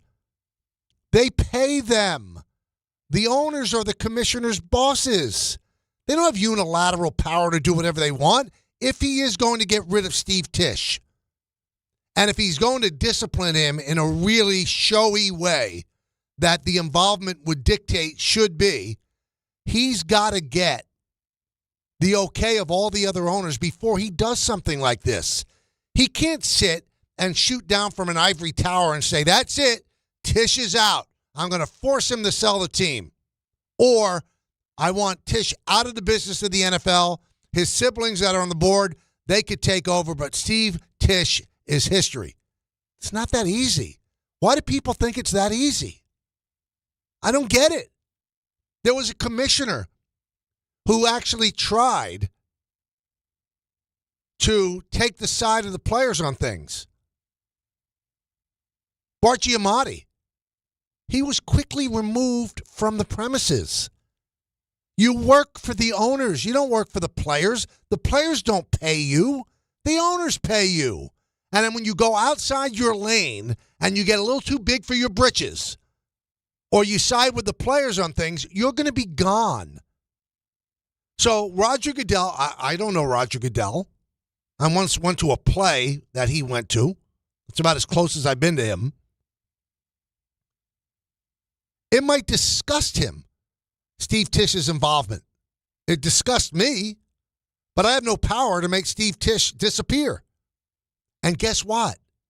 Neither does Roger Goodell, unless Roger Goodell gets a consensus of the other owners. This guy has to go. This is bad for business. Speaking of owners, so last week it was all about Bill Belichick not getting in on the first ballot. And now it comes out, Adam Schefter reported earlier, that Robert Kraft is not going to make the Hall of Fame this year. And I'd like to know why not. Now, you could bat back and forth about owners being in the Hall of Fame. But there are some owners that are better at their job than others. They increase the value of the franchise. They have an insatiable desire to win. They pour a lot of money into the product. Okay. So if that makes them worthy of being in the Hall of Fame, that's cool. And since there is a precedent of owners being in the Hall of Fame, please tell me, and talk to me like I'm an idiot. Tell me how Robert Kraft does not deserve to be in the Hall of Fame, but Jerry Jones does. Tell me how. Robert Kraft has won twice the amount of Super Bowls. They've both built new stadiums. Jerry Jones has helped the league make a lot of money, but so what? So has Robert Kraft, because he's been instrumental in negotiating the television contracts that have made the NFL the behemoth that it is. And he's passed over? The best thing to come out of this year in the NFL and the Hall of Fame is that they're going to be so embarrassed and have such egg on their faces that they have got to change the procedure that you get in. You present it with 5 guys, and you can only vote for 3 of them, and then some people might be off the ballot. Some are veterans that might not be on the ballot again, so that's why Ken Anderson gets voted in over Bill Belichick. Shouldn't it just be, how about this? Who's the best guy at what he did that you're voting for? So is Robert Kraft a better owner than L.C. Greenwood or Ken Anderson were players? And is Bill Belichick a better coach than those guys were players? That should be the question. There shouldn't be some okie doke you have to do in order to reach a certain amount of players, or you can only vote for a certain amount of players. And the whole skull and bone secrecy of it, stop. It's ridiculous, which leads me into the Baseball Hall of Fame voting. So there are about 440 members, I'm rounding it off, baseball writers that vote for the Baseball Hall of Fame. And the Baseball Hall of Fame today made the ballots of 350 of those writers public. And they make those ballots public because there's a box on the sheet where you vote. I give you permission to make this ballot public. Okay. So 350 guys and gals check that box, and their ballots being made public. Here's my little advice. Let's say 90 people that don't want their ballot public, they don't have a ballot anymore. Their ballot is taken away from them. If they can't defend their vote, they shouldn't have one. Same thing with the NFL. If you can't defend your vote. So we know that there are at least 11 people that didn't vote for Belichick. We know the guy in Kansas City made public why he didn't. He tried to make it seem normal. It didn't work for me, but at least he had the courage of his conviction and explained why he did it. Where are the other people? Hiding behind their fear of being criticized? They're scared that their house might get egged? Well, all of those things you know going in. So if you don't want to suffer that, don't take the vote. Don't accept the position of a voter. But if you're going to accept one of those 50 spots in the NFL or one of the 440 spots in Major League Baseball, you have to make your ballot public and you have to explain why you did what you did. It still frustrates me today to no end that the person that decided not to vote for Derek Jeter, that kept him from being a unanimous Hall of Famer, has never come forward and admitted it. Never. Gutless puke. If you wanted to make a statement, I want to know what that statement was. Why can't we find out why you didn't vote for Derek Jeter? Again, people hide behind anonymity. We see it in politics, too. Well, now, politics is serious business. The world rides on politics. This is the entertainment industry. This is the toy store. So if you get the honor of voting for the NFL Hall of Famers or the Baseball Hall of Famers, you know what? Either you make your ballot public, you make your choices public, or you don't get a vote anymore. I don't think that's that tough. I don't think I'm being unreasonable. What do you think? 1-800-919-3776. Let's go back to the calls. Bill in Florida. Bill, talk to me, man. Hi, Michael. First of all, belated happy birthday. Thank you. I've been listening to you for God knows over 20 years. When I lived up north and used to listen to you during drive time. Well, thank you. I wanted to talk about the Matt Nagy situation. I trust John, so my issue is not the Giants hiring him. It's the timing from Kansas City's end. And if I can explain for a moment. Mm-hmm. In a typical situation, the head coach has an offensive coordinator who is often being courted by other teams to be a head coach. That wasn't the case here with Matt Nagy, as far as I know. He wasn't going around being interviewed by a bunch of other teams to be their head coach. And at the same time, if you're Andy Reid and you're concerned that you might lose your offensive coordinator, then you also want to find an offensive coordinator to replace that person. Right. In this case, again, Matt Nagy wasn't being interviewed to be head coach by anybody that I know. He wasn't on a short list. And he wasn't retained by Kansas City. Correct. Right. And Eric Bieniemy. But he was interviewed, though. He was interviewed, Bill. I think he was a finalist for the Titans job, the one that Robert Saleh got. Who was? Nagy. Oh, okay. Okay, I didn't know that. But the thing is, why couldn't he have waited then? And Eric Bieniemy was certainly not on a hot list to be offensive coordinator for anybody. He's been floating around. He was at UCLA. I forget where he was this past year. But what do you mean? Who did you want to wait? Andy Reid? Yeah. No, Andy Reid let Matt Nagy go. Yeah, he let him go, and that's the big mystery here.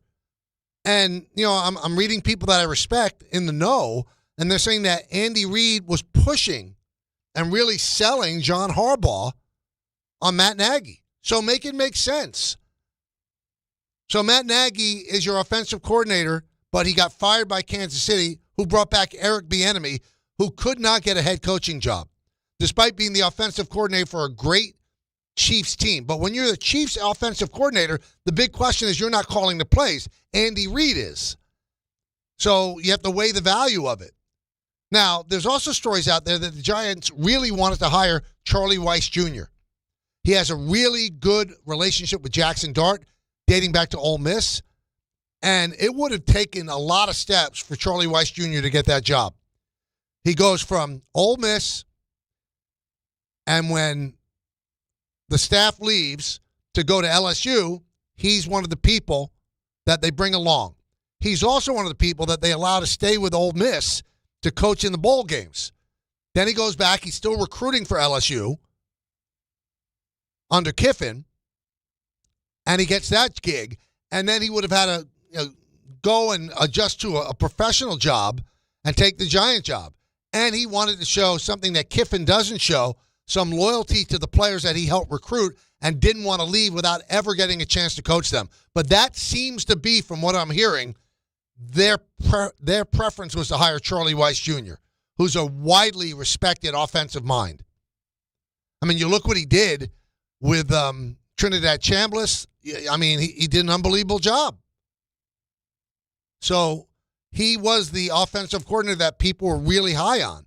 Maybe he's looking even higher and wants to be a head coach somewhere, so he's going to stay with Kiffin and coach at LSU. But once he did not emerge as the guy that they were going to hire, I guess they turned to the known commodity, at least known to Harbaugh. And again, being pushed by Reed to Harbaugh, who's close with Reed, that's what doesn't make sense to me. If Reed's pushing Nagy that much, then why didn't he keep him? I mean, if the Giants didn't hire Nagy, there was a chance that Nagy would have been unemployed this upcoming season. But some of the knocks on Nagy also might not be fair. Well, he had the first year with Justin Fields. He didn't do anything with him. Who has done anything with Justin Fields? Who? Oh, let me think. Nobody. And then it didn't work out with Trubisky. Well, Trubisky is a pretty good backup. He's just not a starter. He's drafted too high. Nobody's made it work with Trubisky. The one thing that gives me pause is that he's been the offensive coordinator for Kansas City for 4 years and has not called the plays. He's going to have to call the plays here. And as Danny from Long Island said earlier, everything runs through the headset of Harbaugh, but Harbaugh's not an offensive guy. He knows the game, and he can say, no, I don't want that play run. But are there going to be dynamic, interesting kind of plays designed by Nagy? I guess time will tell. Let's go to Al and Patterson. Al. Hey, what's going on, Mike? Hey, Al. So, how's it going? What's going on? All right, real quick, I'm going to get to it. I don't think it's even close to saying it's apple to apple when you make the comparison of Kraft to, Dallas Cowboys owner Jerry Jones. Jerry Jones. Yeah, I'm sorry, I'm driving. Okay. That's all right. Yeah, so I base this on the fact of one. Did you see that that story that they got out with the Dallas Cowboys where it breaks down how he obtained the Cowboys in his journey? All right, that's one thing. Two, they both took on the teams when they were probably at their worst. But Kraft kind of played the background, and he did the safe. He took the safe route, I guess, maybe because he's not a football guy. But what he did with the Cowboys, he did it not only as the owner, as the GM, damn near as the coach. And he took all of the blows, whether it was negative or positive. He made big moves against all of the naysayers. I don't think anyone. I'm sorry about that. I'm driving, like I said. You can't take anything from this guy. Well, no, Al, don't get me wrong. I'm not taking anything away from Jerry Jones, and I saw the documentary, and it was great. It was also produced, in conjunction with the Dallas Cowboys. But a life is not defined by a period of that life. So he started off great. He fires Tom Landry, which was unbelievable at the time. Brings in Jimmy Johnson, and they win a couple of Super Bowls from nothing, worst to first. Well, it's something that is really, really important to Aaron and I. But the bottom line is this. What's been the last 25 years under Jones? And he fought with the NFL. He fought with the fact that everybody shares everything equally. He did individual endorsements. Listen, he bought the team for X, and now you could probably sell the Dallas Cowboys for maybe $20 billion. If you wanted to do that. He built a jewel of a stadium in Arlington, Texas. I get all of it. But everything that you say that Jerry Jones did, you could say the same thing about Bill Belichick, about Robert Kraft. The guy was a fan of the team. A middle-class guy who earned his own money, became a billionaire through his own smarts. He built a brand-new state-of-the-art stadium, replacing an ugly, awful, outdated stadium. He hired Bill Belichick and got out of the way, just gave him money, gave him the foundation that he needed, and let him coach his team to 9 Super Bowls, winning 6 of them. And he was an incredibly important figure in terms of the television contracts that each and every one of the 32 owners now enjoy. How is he not a Hall of Famer if Jerry Jones is a Hall of Famer? I'm not saying that Jerry Jones is not a Hall of Famer. I'm saying if Jerry Jones is in the Hall, how is Robert Kraft not in the Hall? And they keep playing. It's like pulling the wings off of flies. I know that in this day and age, with everything going on in the world, it's awfully hard to feel sorry for a billionaire.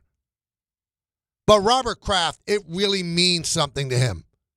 He has maneuvered and politicked and tried to get his way into the Hall of Fame. It means something to him. The guy's in his 80s. He's not going to be around forever. What are you going to put him in and he's dead? Tell me he's not a Hall of Fame owner. Tell me. He had the smarts to bring in Bill Belichick. Did anybody else bring him in? He made the deal with the Jets to bring him in. So, no, I don't agree that he's not a Hall of Famer. I think he is the definition of a Hall of Fame owner. Who would you rather have, Jet fans? Woody Johnson or Robert Kraft? Now, I could ask that of 25 fan bases. Would you rather have your owner or Robert Kraft? And I bet you can ask that of the Dallas Cowboy fan base, and they'd rather have Robert Kraft than Jerry Jones. What has Jerry Jones won? What has Jerry Jones won since those 3 Super Bowls? And when you say he practically coached the team, he did not coach the team when Jimmy Johnson was there. He might have had something to do to coach the team when Barry Switzer was there. He did not coach the team when Jimmy Johnson was in charge. And I think that's why he ended up getting rid of Jimmy Johnson and probably left some Super Bowls on the table because of his hubris. Go to David and Elizabeth. David. What's going on, Michael? It's been a while, man. I just want to come on here and say, man, happy belated birthday. Thank you, my friend. Not for nothing when I see you. Not for nothing when I see you in person. It's always, you always box office. You're nice. You always greet me before I can greet you. Not for nothing. I can't wait to see you this summer. I know we rep 2 different organizations, but my baseball question to you is this, even though I will be at your ballpark like I always do every year. Do you think that Stern makes a pivot and adds another pitcher to what we've got this offseason? Because we started off real slow, and I didn't like where we were at, but I like where we're at right now, and you did preach patience, and not for nothing, I'm a little satisfied. I would like if he got maybe a couple more depth pieces or maybe another pitcher. That's why I'm asking you, and I appreciate you. Thank you, Michael. Well, I don't think they'll be involved with Valdez. I mean, the only way I think he gets another pitcher is if it falls into his lap. And if Tarek Skubal somehow shakes loose from the Detroit Tigers, something like that. But in terms of like using a lot of prospect capital to get another pitcher, their pitching's in pretty good shape right now. They've got a lot of starting pitchers, so it's going to shake out that they'll get 5 or 6, at least 6 for the first month of the season, and they'll see how it works. A healthy Senga is a good pitcher. The key is whether or not he's healthy. You got Peralta now at the top, and that was a really big pickup for them. And the wisdom of that deal is going to be dictated how Peralta does this year and whether or not they keep him, if they can sign him to another contract. That's going to be key. Are they going to be able to sign him to another contract? Because they gave up 2 top 100 prospects, 2, in order to make that deal. That's an awful lot of prospect capital to give up for 1 year. Now, if Peralta helps lead them to the World Series and they lose him after 1 year, you make that deal 100 times out of 100 times. Just like what the Yankees did with Juan Soto. They tried to keep Soto. They weren't able to keep Soto. They traded 5 pretty good players for Soto. And you know what? Soto helped them get to the World Series. Mission accomplished. You take that shot every single time. Would the Yankees have liked to have kept Soto? Would it make that deal even better? Absolutely. And they tried to the tune of $760 million over 16 years. It didn't work out. He took the Met offer. We'll see what the Mets do with Peralta. Peralta has a previous relationship with David Stearns from their time in Milwaukee, signed an undervalued contract at that time. Can they sign him for 4 years, $100 million? I don't know. The guy's always taken undervalued contract. He came from humble beginnings. So maybe if you put $100 million in front of him, he bites. He jumps. But I think right now, unless something falls in their lap, like if Valdez comes to the Mets, just give me a bridge contract. Give me 1 year and we'll roll. But remember, everything the Mets bring in now, it's double the cost. So even if you get Framber Valdez for 1 year at $30 million, that's $60 million you're paying for that extra pitcher. Now, it is Steve Cohen, and he has a lot of money, but who are the guys that try to avoid paying taxes? Oh, yeah, the rich guys. So I don't think you just set fire to money just because you're wealthy. Let's talk, everybody. Come on. 1-800-919-3776. I got a couple open lines here. I want to hear from you. We're taking it till 3 o'clock. At that time, it is Don, Hahn, and Rosenberg right here on ESPN New York. Tuesday with Don, Hahn, and Rosenberg. Do you like the Giants' hire of Matt Nagy as offensive coordinator? The Giants could easily be one of those worst of first type teams. They could do it. Like, I'm a big believer in Jackson Dart. I think Jackson Dart can be a player. The Giants have a lot of pieces. Will the Knicks make a move before the trade deadline, even if it's not Giannis? Don, Hahn, and Rosenberg today at 3 on ESPN New York and streaming live on YouTube.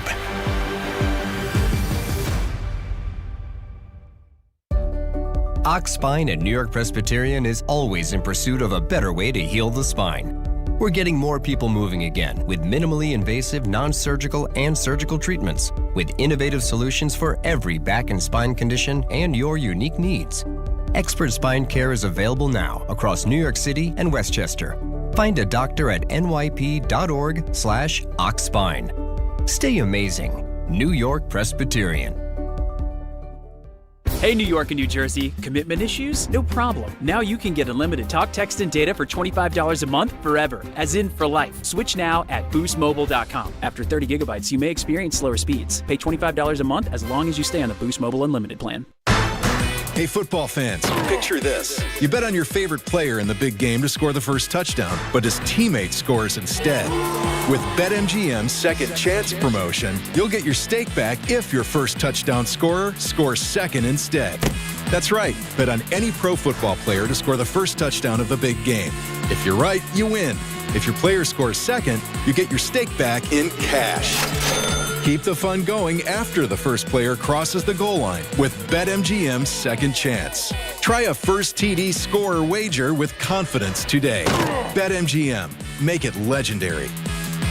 BetMGM and GameSense remind you to play responsibly. Gambling problem? Call 877-8-HOPE-NY or text HOPE-NY 467-369. See BetMGM.com for terms. 21 plus years of age or older to wager and physically present in New York only. Subject to eligibility requirements. Rewards paid back in unrestricted withdrawable funds. If you've been injured in an accident that wasn't your fault, then you need a lawyer who knows New York's unique personal injury and workers' compensation laws. At the Parisman Firm, they have decades of experience handling all types of accident cases and a proven track record of delivering huge results. Their team has already recovered nearly $1 billion for injured New Yorkers. From construction to car accidents and slips and falls, they've got you covered. Call the Parisman Firm now at 718-WORKERS, where your case is their cause. Get the justice you deserve today. 22nd ranked St. John's looks to remain perfect on the road when they visit DePaul. Coverage begins today at 7:40 on 1050 ESPN and the ESPN New York app. What if your instincts could pay off? With Robinhood Prediction Markets, you can put your sports IQ to work on the games you know best. It's not you against the house. It's you participating in a live market. Buy or sell your predictions all game long. Trade every play with Robinhood. Visit Robinhood.com/predict. That's Robinhood.com/predict. Futures and cleared swaps trading involves significant risk and is not appropriate for everyone. Event contracts are offered by Robinhood Derivatives LLC, a registered futures commission merchant and swap firm. Looking for the best meat and seafood at unbeatable prices? Get to Wild Fork Foods. They offer the widest selection of meats and seafoods you'll find anywhere. Everything is blast frozen to lock in flavor and nutrients. From beef and poultry to seafood, pork, and even exotic and game meats, you'll get the best value for your buck Visit one of their 7 locations across Long Island and New Jersey, or order online for same-day delivery at wildforkfoods.com. Wild Fork Foods, your neighborhood's meat and seafood market.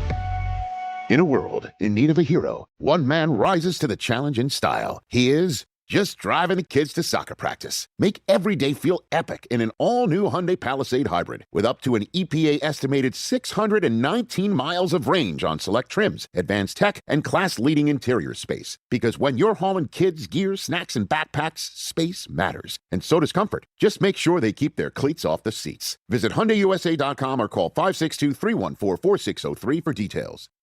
Access to education changes lives. That's why National University provides flexible online and hybrid programs from associate to doctorate degrees. Since 1971, NU was built to serve non-traditional working and military learners nationwide. NU understands the demands of work, family, and service. Each year, more than 130,000 learners trust National University to move forward. Visit nu.edu to learn more. Well, Mark Feinstein, MLB.com, just tweeted out the Hall of Fame has announced the cap selections for the plaques of the class of 2026. Andrew Jones will go in as a Brave, of course. Jeff Kent with the Giants. And Carlos Beltran will go in as a Met. I love when the players meet with the media after they get announced as inductees. Now, well, what cap are you going to wear? It's not up to the player.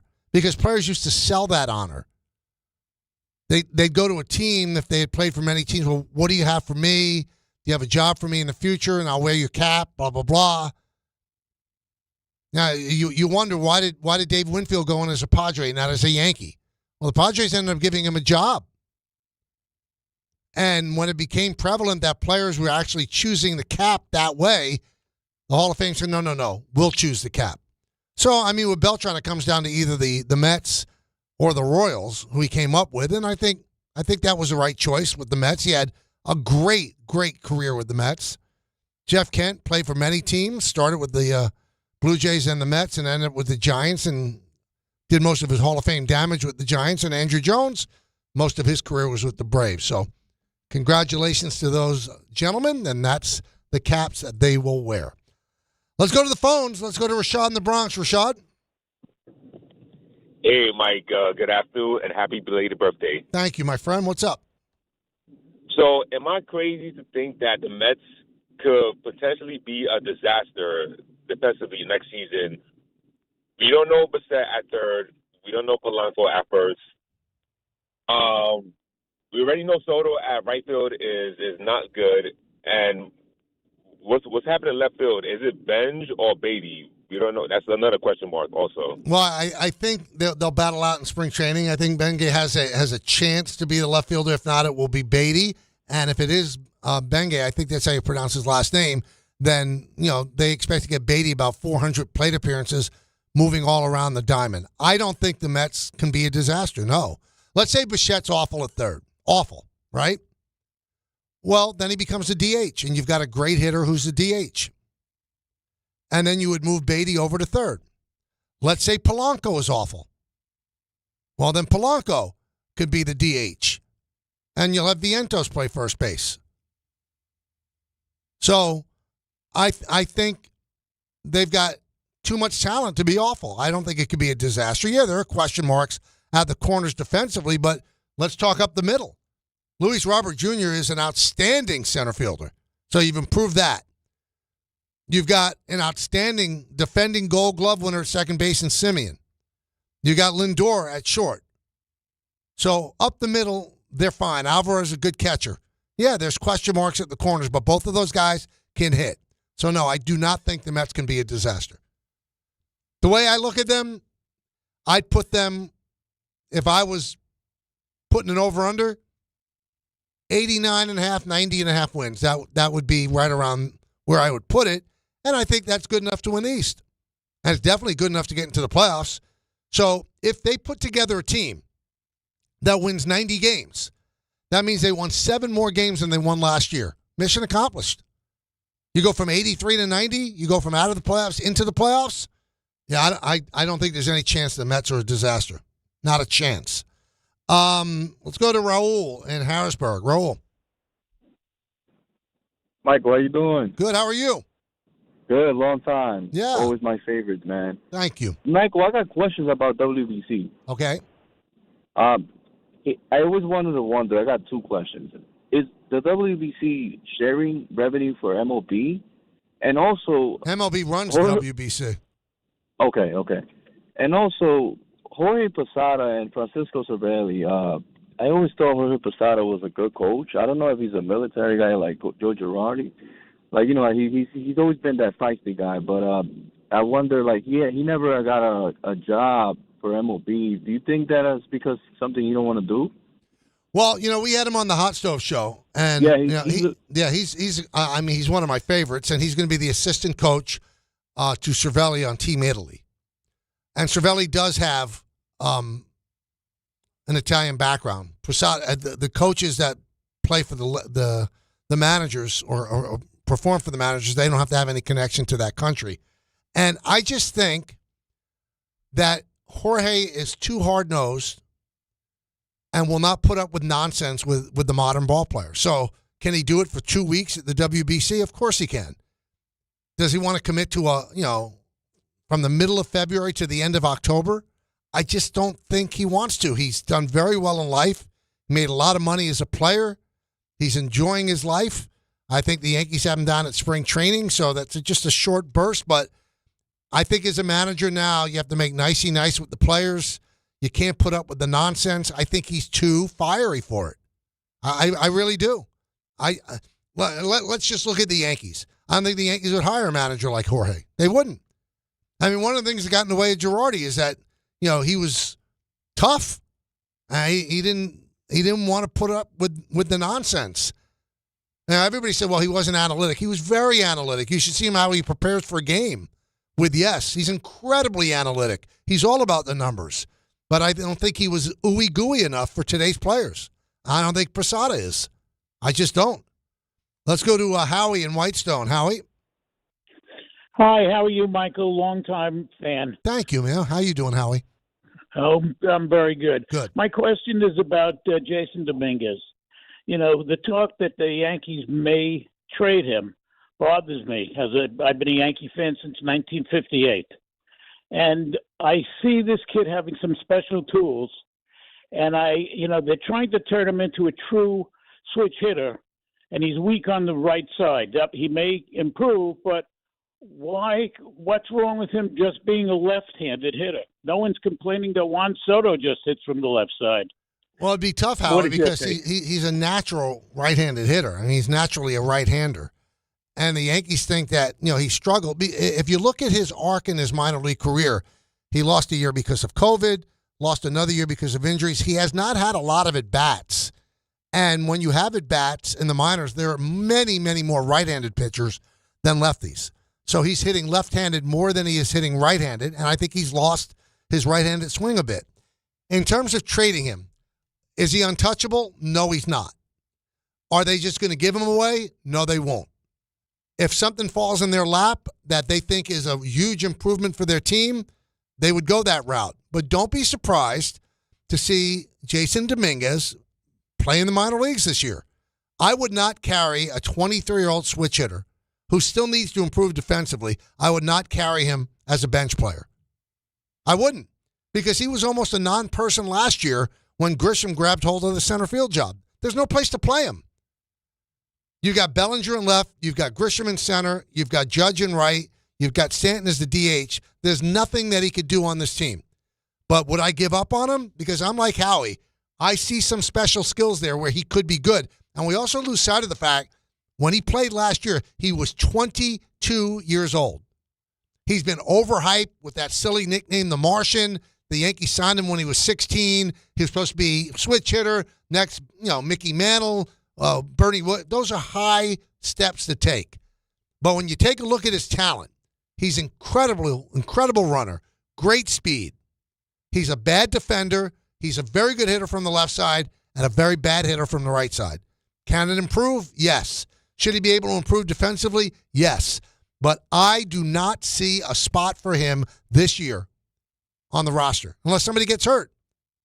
But unless you get bowled over for a trade to bring in somebody that's amazing, I keep him. Because remember, Grisham signed for 1 year. One. After that, anybody's guess. So if Grisham leaves after this year, you move Bellinger to center and you put Dominguez in left. So I'm not giving up on him. I'm just not. Let's go to Chris in Bayshore. Chris. Yeah, hey, Michael, how are you? Good. How you doing, Chris? I'm good, man. I spoke to you last week. I told you to stay off social media for your mental health. I hope you're doing okay. I'm doing great. Thank you. Awesome. No, I also talked to you about the Bellinger thing. I think the Yankees and Cashman are taking way too much heat for people that are criticizing not enough activity. I think they're ready to go, and I think that you just got to go out and play and let the guys do what they do. And I think they're in great shape. I don't know how you feel about that. I don't know if I'd say great shape, but I think that they would probably be the favorite to come out of the American League and win the American League pennant. And before people in Toronto jump me, I'm just looking at what Vegas is saying. Vegas has them at a higher over-under number for total wins than they have Toronto. In fact, they have Seattle as number 2, and Toronto is number 3. So I think the Yankees are fine. I think it's a really, really good team. And I know people are extrapolating out, well, could they beat the Dodgers? I think that anybody could beat anybody in a short series. If you play poorly, you're going to lose. If you play well, you got a chance. If your pitching does great, you got a chance against anybody. But all you want to do is get into it. If you get into it, you have a chance. So I would not say they're in great shape, but I think they're in good shape. I don't have a problem with them running it back. You know, all these things that people wanted them to do, what are the players that you wanted? Who are the players that you wanted them to get? And where would they fit? Where would these players fit that everybody thinks the Yankees should just go out and spend money willy-nilly? Where would they fit? Those are questions that fans don't want to answer. Oh, you just make it fit. No, it's not that easy. There are guys signed to contracts, guys that had success last year. And I mentioned this before. You know why David Stern shook up his team? Because they won 83 games and didn't make the playoffs last year. He didn't like that team. He didn't like the team when he took the job. But then they went out and they went to Game 6 of the NLCS against the Dodgers, so he was forced to keep them together. He didn't like the cut of their jib. He did not like Nimmo's contract. He didn't give him that contract. He did not like McNeil. He was not in love with Pete Alonso. He just wasn't. The one I can't explain is letting Edwin Diaz go, because Edwin Diaz is a much better relief pitcher than Devin Williams. Much better. Now, if they had brought back Diaz and had Williams as the setup guy, Williams, I thought last year was extraordinary setting up for the Yankees. That's the one I don't understand. But they had to shake it up. You can't keep going back with the same team that continues to fail and not even make the playoffs 2 years in a row. The Yankees could fall back on the fact that, hey, we won 94 games, same as the Blue Jays. More games than any team in the American League. So we are running it back. We love our team. That should have been their messaging, by the way, when they had that press conference, the Zoom press conference, when they introduced Bellinger. Rather than fight that it's not running it back, they should have said, we are running it back. We love the team that we went into the playoffs with last year. They didn't play well, but we love that team. I think that's their feeling. They love that team. Let's squeeze in one more before the break. Derek in Washington Heights. Derek. Hey, Mike. Thanks for taking the call, man. You got it. What's up, Derek? So before I get to my MLB Hall of Fame question, I have just an anecdote about Tisch and Goodell. I've met them both. Okay. Roger Goodell, my cousin came to New York from Seattle for his bachelor party with 8 of his friends, and we went, it was in the winter, so we went to a Seattle Seahawks ball, I think in the East Village. In any event, Goodell was there. Okay. And I recognized him and approached him, and he was kind enough to not only take shots with us, but hung out and talked with us, all of us, for like 30 minutes. Wow. About football and the ins and outs. Took pictures with us, was just the sweetest guy in the world. Conversely, I met Tisch. I'm a huge Giants fan, so I recognized him at a fancy restaurant in Mexico, and I wasn't paying, so that's not a brag at all. But and he was a nudnik, kind of bad vibe, so vibe check stuff. And again, that's anecdotal. It means nothing, but I just wanted to put that out there. Well, the one thing that gets me about it, I'll let you get your other point. The one thing that gets me about Tish, you're a billionaire, right? And you need Jeffrey Epstein to get you women. I just can't reconcile that. Kind of turns you into a loser in my mind. I cannot fathom it. I mean, you do very well for yourself, though you're not a billionaire, and from what I understand, you did pretty good on your own. I didn't. I don't think you needed any help. And you've done very well for yourself thus far. But my question about the MLB Hall of Fame, and I'm a little biased because Mattingly is my all-time favorite player. Right. So much so I have a tattoo of a 23 on me. Nice. But please explain to me, because you're the expert, how Beltran and not Mattingly? Well, Beltran's and I'm overall. sure there's a reason. It's probably just beyond me. Well, Beltran's numbers overall are better than Mattingly's. I mean, Beltran, I think, had 435 home runs, and the weakness in Mattingly's candidacy is that his years are truncated, like 5 or 6 great years where he might have been the best player in baseball, and after that, the back injury, he became very, very ordinary. Carlos Beltran was really good for a long time. He's one of 5 switch hitters in Major League history to have that many home runs. He's a tremendous defender. So, I mean, that's not the comp with Mattingly. There are other players. I mean, if you say Kirby Puckett and Don Mattingly's numbers are almost identical. I don't get it. I don't get it. My solution to all this is that the voting block is changing the way they look at players. So I think that all the players that have been eliminated that, would look at now and go, wow, they got a chance to go in, they should all be allowed to be voted on at least one more time. The Willie Randolphs of the world, the Kurt Schillings of the world, the David Cohns of the world, the Don Mattinglys, the Keith Hernandez, those guys should be allowed to be voted on by the writers again. It's hard to get in on the Veterans Committee. Look, Mattingly and Dale Murphy didn't get in. Dale Murphy's a 2-time MVP. Mattingly won a truckload of Gold Gloves, an MVP, and a batting title, didn't get in. And the Veterans Committee, that's how tough the Veterans Committee is. So let the writers vote on all of them again. And don't put a limit of 10 people that they could vote on. Let's see what happens then. But the comp with Beltran and Mattingly, Beltran just has better numbers than Donnie by a lot. Beltran would have been a first ballot Hall of Famer if it wasn't for his involvement in the sign-stealing scandal with the Astros. All right, we'll finish it up with more of your calls. We'll take it till 3. At that time, Don, Hahn, and Rosenberg. Hey, it may be last call for football, but FanDuel is giving you a daily profit boost every single day leading up to the big game. Today's 30% profit boost is on the rushing markets, rushing yards, over-under, alt rushing yards, and most rushing yards. Well, Kenneth Walker III hit the over on rushing yards. Remember, his running partner is injured. How much will Drake May, in his second year, have to use his legs? Because his arm looked like it got hurt in the AFC Championship game. All you have to do is opt in each day and place an eligible bet to use that day's profit boost. Play your game with FanDuel, an official sportsbook partner of Super Bowl 60. 21 plus and physically present in New York. Opt-in required. Bonus issued as non-withdrawable profit boost tokens. Restrictions apply, including any token expiration and max wager amount. See terms at sportsbook.fanduel.com. For help with a gambling problem, call 1-877-8-HOPE-NY or text HOPE-NY. That's 467-369. Tuesday with Don, Hahn, and Rosenberg. Do you like the Giants' hire of Matt Nagy as offensive coordinator? The Giants could easily be one of those worst of first type teams. They could do it. I'm a big believer in Jackson Dart. I think Jackson Dart can be a player. The Giants have a lot of pieces. Will the Knicks make a move before the trade deadline, even if it's not Giannis? Don, Hahn, and Rosenberg today at 3 on ESPN New York and streaming live on YouTube.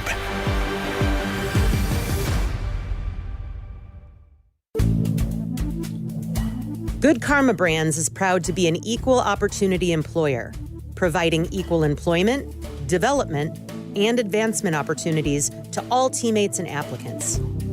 To learn more about careers with us, please send an email to talentacquisition@goodkarmabrands.com. That's talentacquisition@goodkarmabrands.com. Benjamin Franklin, sir, I've just received news. Speak. They're multiplying you. Multiplying me? Yes, many times. Multiple Benjamins? Shall I stop it? No. Multiply your Benjamins with New York Lottery's Extra Multiplier Scratch-Off games. Play for the chance to multiply your winnings up to 100 times. Prizes up to $3 million. I've won! I've multiplied myself! We won! Please play responsibly. Must be 18 plus. Gambling problem? Call 1-877-8-HOPE-NY or text HOPE-NY. New year, new season, same goal. Feel good and stay in the game. But if neck pain, back pain, joint pain, or sciatica is holding you back, it's time to handle it. I'm Bart Scott, and I'm telling you to call Dr. J. Shaw at Soundwell Pain. Dr. Shaw's a Ivy League trained, double board certified, and he specializes in getting people back to living pain-free. No surgery, no scars, no long recovery, no pain medication. Just precise, non-surgical, image-guided treatments that work. Same-day or next-day appointments are available with offices in Woodbridge, Livingston, and Inglewood. Stop playing through pain. Go to SoundwellPain.com. Relief starts today. At City Harvest, we believe no New Yorker has to go hungry. With your help, we're on the road 365 days a year, rescuing over 77 million pounds of nutritious food and delivering it free to millions of New Yorkers, transforming surplus food into sustenance, sustainability, and smiles, rallying thousands of New Yorkers to power a network of nourishment across our city. One day, one meal, and one New Yorker at a time. That's how we feed good. Donate at cityharvest.org. If you're tired of hearing scary ads about the IRS, Tax Relief Advocates wants you to know you don't have to be afraid. No matter what challenging life situation you're facing while owing 10 or even hundreds of thousands in back taxes to the IRS, we have a solution. TRA has already negotiated over $1.5 billion in taxes owed by over 180,000 struggling taxpayers since 2017, earning over 1,000 five-star Google reviews and an A+ rating with the Better Business Bureau. Generous tax debt forgiveness programs are currently available that can end your tax nightmare and may reduce or eliminate what you owe the IRS. If you're facing collections or an audit, don't lose hope. Act now to check what tax relief you may qualify for. Simply visit TRA.com or call 800-583-4890. 800-583-4890. Again, that's 800-583-4890. Tax Relief Advocates. Real solutions for real people. Step inside the game you love with the NBA app. Tap to watch every game as it's happening. And never miss a moment of the jaw-dropping action. Get closer to the players than anywhere else. Follow the latest schedules, scores, and stats. Keep up with every story from across the league. And with NBA ID, it's all personalized to you. The game lives here. Download today. Welcome back to the show. It's been a fun Tuesday. I'm going to tell you right now, you got to tune in tomorrow. We have Lupica at 2:30, right? And we have a special guest at 1:30 that I guarantee you're going to want to hear. Not going to say who it is, and I'm not playing coy, but we have a special guest at 1:30 that there'll be a segment of our listener base that will be overjoyed to hear from him. Overjoyed. Got it? Good. Now, I wonder if you all feel this way. It's Tuesday, February 3rd, and the Super Bowl is Sunday, February 8th. Is it just me, or you're not feeling the juice? I sometimes wonder about the NFL having the 2 weeks between the championship games and the Super Bowl. I think it's too much. I think it should be 1 week. I really do. Because we didn't talk about football all that much last week. And now the biggest game of the year is coming up. And is there that much traction? Now I know NBC has the game and they'll get huge numbers. There'll be 130, 140 million people watching because it's a social event more than a sporting event. But all the people that listen to this show, I don't think you're listening to it for social engagement. You're listening to it because you're a sports fan. Are you feeling it yet? I do this for a living, and I can't wait for the Super Bowl, but I'm not feeling really jacked up about it. It's not a sexy matchup. Think about it. Both teams that are in the Super Bowl didn't even make the playoffs last year. Seattle just missed, and New England was terrible. So it's great stories, but they're not like high-profile teams. I mean, they're not high-profile quarterbacks like we're used to seeing Mahomes in there. That's just what we're used to. Brad, all the guys that you're used to seeing in these big games. I'm not sure that we're feeling that with May and Darnold. They're nice stories. May in his second year, Darnold, coming from where he came. I can't wait to watch the game, but are you feeling that? I can't wait for Sunday. Not yet. Not yet. Let's go to Vincent in Arizona. Vincent. Hey, Mike. Thanks for taking my call. You got it. I wanted to make a quick Yankee point.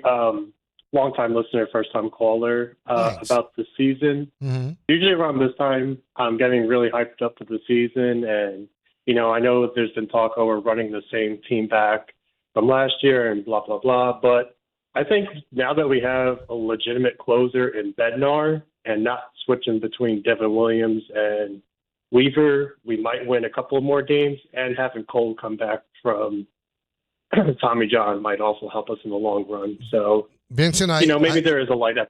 I couldn't agree with you more. A lot of fans just, they want the big splash. And I get it. It's fun to have the big splash, but it's a pretty good team that's coming back, and you're adding a former Cy Young Award winner in June, and you've got Bednar from the start. And they think that, they unlock something with Doval at the end, and they believe that Bird's going to be a contributor as well. Fernando Cruz did very well for the Yankees last year. He's out there. Tim Hill's still out there, who seems to be automatic whenever he comes in. They like Hedrick a lot. Yeah, I think this team is much better than the team that started last season, and it's better once they get back Cole than the team that finished. All right, Jaden Ivey and Mike Conley Jr.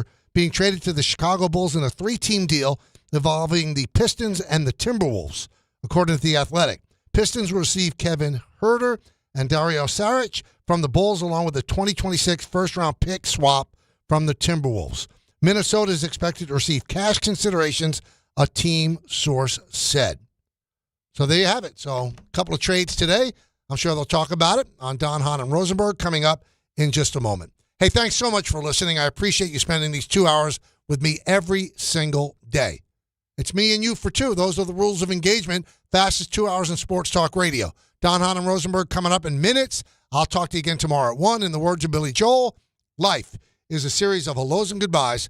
I'm afraid it's time for goodbye again. See everybody. Have a great afternoon. 22nd ranked St. John's looks to remain perfect on the road when they visit DePaul. Coverage begins today at 7:40 on 1050 ESPN and the